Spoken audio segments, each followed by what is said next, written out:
Poppin' T Squad, it's me, Keisha, and I'm here with my All Tea, All Shade Basketball Wives Season 10, Episode 8 review.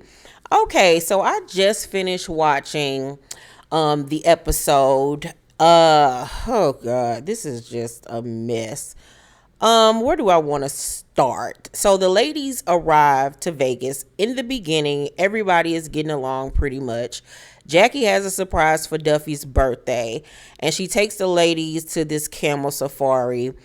Jackie is asked to kiss a goddamn camel who got more saliva dripping out of his mouth than Superhead uses when she gives her Superhead child.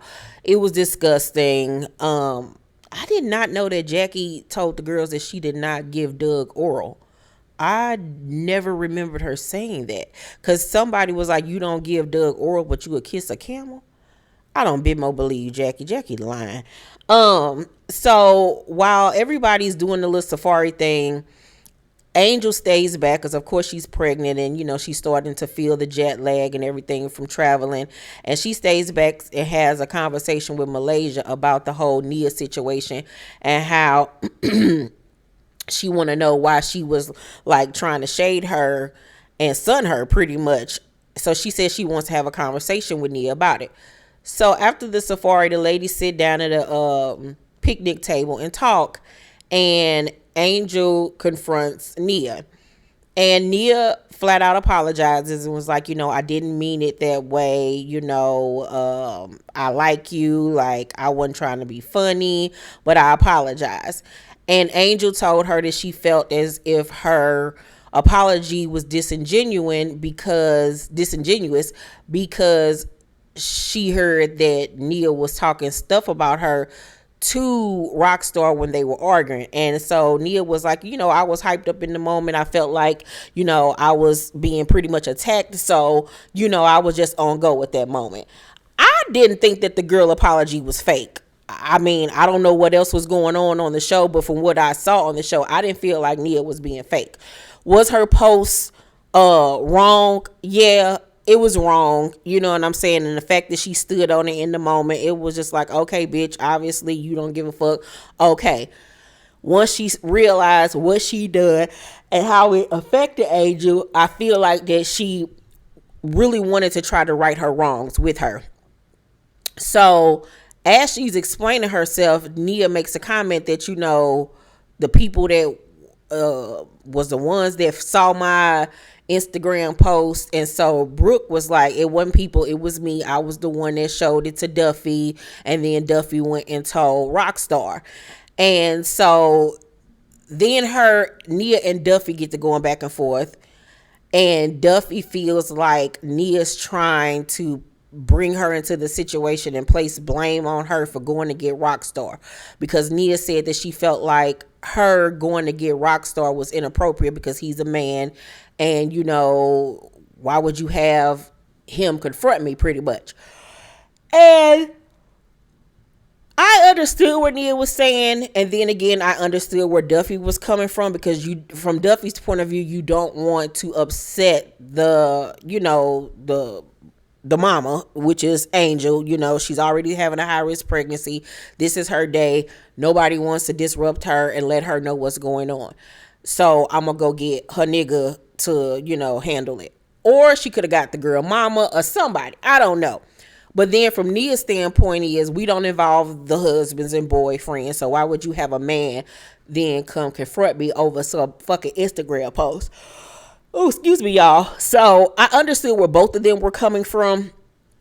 And I just found it quite funny how Duffy was just, on go, on 10, rolling her neck and trying to check the girl. And I'm like, Duffy, we already know you are baby soft. Like, I just didn't like the energy coming from Duffy. And it was like, girl, have several, because we already know you ain't hard like that. Like, girl, sit down. I felt like at that point she knew she had people behind her, and so she was just taking that and running with it when it came to how she was treating that girl. Because I'm like, what is all this for? Like, it just was too much. So at some point they arguing. Nia gets up, takes a walk by herself. Angel comes over and was like, I just wanted to basically know, like, why handle me that way, like, just respect me moving forward. They come to an understanding at this point. And Nia and the girl Noria, that I believe is supposed to be her sister, was like, they just feel like at this point that Brooke and Duffy is being like on some mean girl type shit. And I would agree, because this ain't even got nothing to do with y'all. So why are y'all so fucking upset? And the whole thing is behind a fucking Instagram post at the end of the damn day. But I know we're on a reality show and we gotta create drama, so I guess. So at this point, the ladies get back to the house. They have a beautiful house that Duffy has picked out for everybody. Duffy and British go to meet French Montana, so Duffy can ask him about being on a record for her. And she try to set British out, try to hook British up with French. And I'm like, she look like somebody French to talk to, because she puts me in the mind frame of Trina. Trina and French used to talk back in the day. But French says that he will, of course, do a record for her. Oh, excuse me, y'all. I'm so tired. So he says that he will do a record for her. And so she's super excited at this point. So she then FaceTimes the girls to see, how they feeling. Do they love the house? Everybody like, yeah. And she then is saying on FaceTime that at this point, she don't even really want Nia to come to the club that night when she's performing with French. As she's saying this, Nia and Noria walk into the living room, and I forgot who she was on the phone with, but they was like, well, here they go right now. And so Duffy then goes to tell them that she felt like it was best that they sit out. Now, she did group them together. It just wasn't Nia. She said they. So they was like, okay, or whatever. At that point, if I was Nia and Noria, I would have caught a red eye to fluck up out of there, because ain't no way you gonna invite me on a birthday trip and then decide to exclude me in the festivities. Like, how old are we? Like, why did you invite me if you was gonna do all that? Like, you're singling us out. It's making the whole situation even more awkward and tense. So we grown. Why would you do that? So I just felt like Duffy was doing team too much at that point. And so that night, after she excluded them, half of the other girls didn't even come. The only people that came to support her at the club was British, Brooke, and Brandy. Nobody else even fucking came while she trying to be funny. And so at some point, I guess that night, she said that she felt bad. And so that's when she texted the girl telling them, they can come. Girl, fuck you. Who you think you're to get up out the bed now and come? Girl, fuck you think this is? So then the next day, Jackie goes on to tell Malaysia that she feels like, she's alone a lot of the time because Doug is always on the road and it's making her feel some type of way, and that she might have to get back on the road with him. And she hasn't opened up and talked to the other girls about it because she really don't know if she can fully like trust them with, her feelings and everything. So they decide they're going to be there for each other because they're both going through a tough time right now. All the girls get together. They talking about what happened at the club the night before and how everything went. And Duffy goes on to tell the girls that she is no longer retiring and that she still is going to work and all of that good stuff. So then Nia and Noria end up coming into the kitchen, and all hell breaks loose at this point. Oh, let me rewind back. I forgot a significant part. Brandy and Malaysia end up having a heart-to-heart. Malaysia ended up apologizing to Brandy for not being a good friend to her and for not being there. And Brandy was like, it's not that you weren't a good friend. It was just the fact that once you did find out that there's something that happened to my father, it was the fact that you didn't even acknowledge it and reach out. Like, regardless of what we have been going through, I would at least think that you would reach out and give your condolences. You know what I'm saying? And from that aspect, I agree, because they had a really long friendship. You know what I'm saying? We don't have to be friends after this, but I would at least reach out to say, hey, I'm sorry, da da da da da da da. At the end of the day, they hugged it out. They were crying. You could tell they both still care about each other and miss each other. I really hope that they can get things back on track, because you can tell there is a genuine love, a sisterly love there between the two girls. And I hope that they can really make amends after this and don't go 10 steps backwards. So then that's when Nia and Naria comes into the kitchen, and the conversation about them not being invited to the club ends up coming up. And that's when we learn that Duffy, in fact, invited them later on that night. And she gonna make a comment talking, well, y'all didn't come anyway. So, well, bitch, not after you uninvited me early. You think I'm about to run and jump because now you say we can come? Girl, what the fuck? Like, Duffy was blowing me. She really was fucking blowing me this episode. It took me back to when she was on the show in the past with the whole Tammy situation and why Tammy couldn't fuck with her. Because it's just like, girl, grow the fuck up. Ain't nobody got time to be playing with you. And she was just getting smart with the girl. Like, the Naria girl was literally talking to her in a nice, calm voice and wasn't nothing stank about it. She was literally just asking Duffy a question. And the sister ended up saying something. I forgot what Nia ended up jumping in and saying, but it really wasn't even nothing to be getting loud with nobody with. And Duffy was like, see, y'all always trying to tag team. Okay, T and Tamara, one at a time. You talk to me first, and then I'll talk to you. Girl, they was better than me, because who in the fuck are you talking to, Miss Piggy? Like, who in the fuck are you talking to? Who in the entire fuck? Looking like a can of Crisco. If you don't get somewhere and sit the fuck down, Duffy, like doing all of that, like y'all are grown, seasoned ass women. Y'all are not in y'all 20s no more. Hell, even if you was in your 20s, you shouldn't be acting like that. Like, grow the fuck up. The girl wasn't even trying to be funny. The Naria girl didn't even do nothing to none of them. So that's what she was just like, what did I do to you? You know what I'm saying? That why you treat me differently? You know what I'm saying? I understand y'all got an issue with whatever with my sister, but like, what the fuck did I do to you? I just didn't like Duffy's whole attitude and the way she was talking to that girl. You know what I'm saying? So they going back and forth, and here come Brooke jumping into the conversation. Something it's coming to me like you just mad that you ain't a part of the clique. Girl, bitch, ain't you my age? Ain't you 40 talking about some clique shit? Girl, what in girl, Brooke, please sit down. You are too old for this foolishness.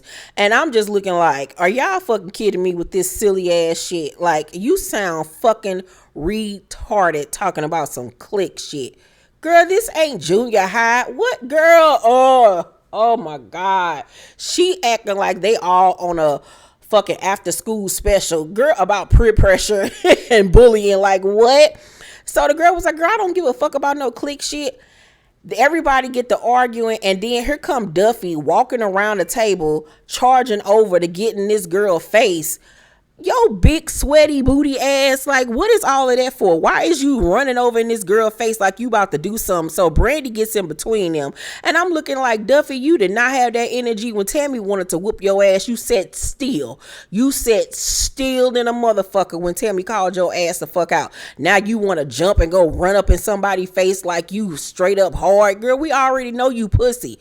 You pussy. So you doing all that for what? Like, I guess you feel like you one of the OGs or something on the show and you can bully somebody now. Girl, looking like you got that outfit from Hot Topic. Girl, ooh. So, the Naria girl holds a water bottle in her hand like she gonna like drench her with it or whatever. And security runs over at this point. Brandy is still in between them. And, no, I'm sorry. Let me go back. Duffy throws a paper plate at the girl. Strike number 2, because why are you throwing shit at somebody? Why are you throwing stuff at people? Why? So the girl then picks up a water bottle like she gonna throw it on Duffy, but Brandy is in the middle, and Brandy was like, please don't do that. Security comes over at this point. Things get out of control when a cup is thrown. I forgot who threw a cup. I might have been the Nia. Yeah, it was the Nia girl. The Nia girl threw a cup. Security pulls everybody away. Here come Brooke from behind. I forgot what Brooke called herself doing. And then that's when I think the Nia girl then threw another glass. At this time it was a glass. And it ended up accidentally hitting Brandy in the back of her head. and everybody's like, oh my God, she cut, she cut, she cut. And it's left on a cliffhanger. Child, like I said, somebody gonna end up getting really hurt on one of these reality shows. Like, y'all got to chill. Y'all got to stop with this stupid ass shit. Like, somebody's going to end up being severely fucking hurt with the shit that y'all be pulling on these goddamn reality shows. It's fucking ridiculous. But I will say that all of this is Duffy's fault because Duffy fucking started it. She started it when she ran over there and got in that girl's face. No, she started it when she got smart with them. She started it when she disinvited them. Then she started it again when she ran over and got in that girl's face. Then she started it again when she threw a fucking paper plate at somebody. Like, girl, sit down somewhere. Sit, please. Have several. Because like I said, everybody knows you ain't tough like that. Because if that was Tammy, your ass would have still been on that other side of the room with them finger waves that you used to have, looking stupid in the face. So stop it. Like, nobody believes you. And Brooke, you just as childish and need to grow the fuck up. I just learned that her and her husband already fucking divorced. Girl, y'all got bigger fish to fucking fry. Overall, I was happy to see that Brandy and Malaysia were able to work things out, at least for the moment, and talk things out, and that Jackie was able to be vulnerable with the ladies and everything, and that Nia and Angel was able to work their little situation out at the moment. But like I said, Duffy and Brooke can have fucking several. That just disgusted me. Overall, I'll give last night's episode a B plus. B plus. It was cute. It was cute for what it was. Let me know what y'all thought about the episode. Who do you think was to blame? Let's talk down below. Make sure to thumbs up this video, like and subscribe, and hit that notification bell button. Also, you guys, we still have a few of the outfits left. So if you have not checked out my Keisha capsule collection, please head over to www.prettyparlor.com to copy one of my fabulous summertime looks. The links are down below in the description box. I love you, and I'll see you on the next video. Bye.